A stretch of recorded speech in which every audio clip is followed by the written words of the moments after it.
Page 15. Chapter 2, Peace Day. When the family started out, the air was already warm and dust hung over the busy streets.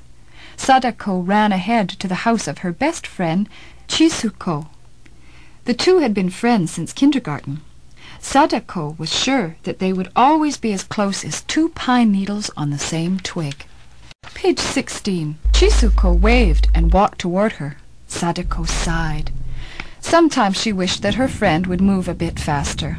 "Don't be such a turtle," she shouted. "Let's hurry so we won't miss anything." "Sadako-chan, go slowly in this heat," her mother called after her. But it was too late. The girls were already racing up the street. Mrs. Sasaki frowned. "Sadako is always in such a hurry to be first that she never stops to listen," she said. Mr. Sasaki laughed and said, "Well, did you ever see her walk when she could run, hop, or jump?" There was pride in his voice because Sadako was such a fast, strong runner. At the entrance to the Peace Park, people filed through the memorial building in silence. On the walls were photographs of the dead and dying in a ruined city. The atom bomb, the thunderbolt, had turned Hiroshima into a desert. Sadako didn't want to look at the frightening pictures. She held tight to Chisuko's hand and walked quickly through the building. Page 17, Reader's Note. There's an illustration on this page. Page 18, Text. "I remember the thunderbolt," Sadako whispered to her friend. "There was the flash of 1,000,000 suns.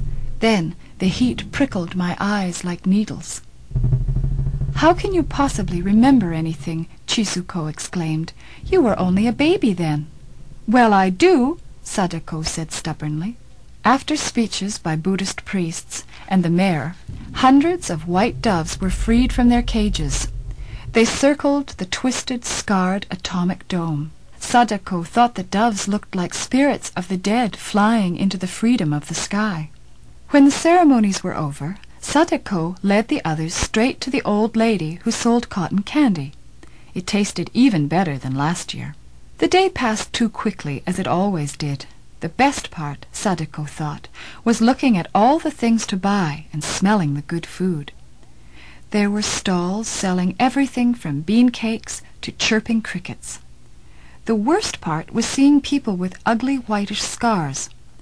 The atom bomb had burned them so badly that they no longer looked human. Page 19, Reader's Note. There's an illustration on this page. Page 20, Text. If any of the bomb victims came near Sadako, she turned away quickly. Excitement grew as the sun went down. When the last dazzling display of fireworks faded from the sky, the crowd carried paper lanterns to the banks of the Ota River. Mr. Sasaki carefully lit candles inside of 6 lanterns, one for each member of the family. The lanterns carried names of relatives who had died because of the thunderbolt. Sadako had written Oba-chan's name on the side of her lantern. When the candles were burning brightly, the lanterns were launched on the Ota River. They floated out to sea like a swarm of fireflies against the dark water. That night, Sadako lay awake for a long time, remembering everything about the day. Masahiro was wrong, she thought. The spider had brought good luck. Tomorrow she would remind him about that.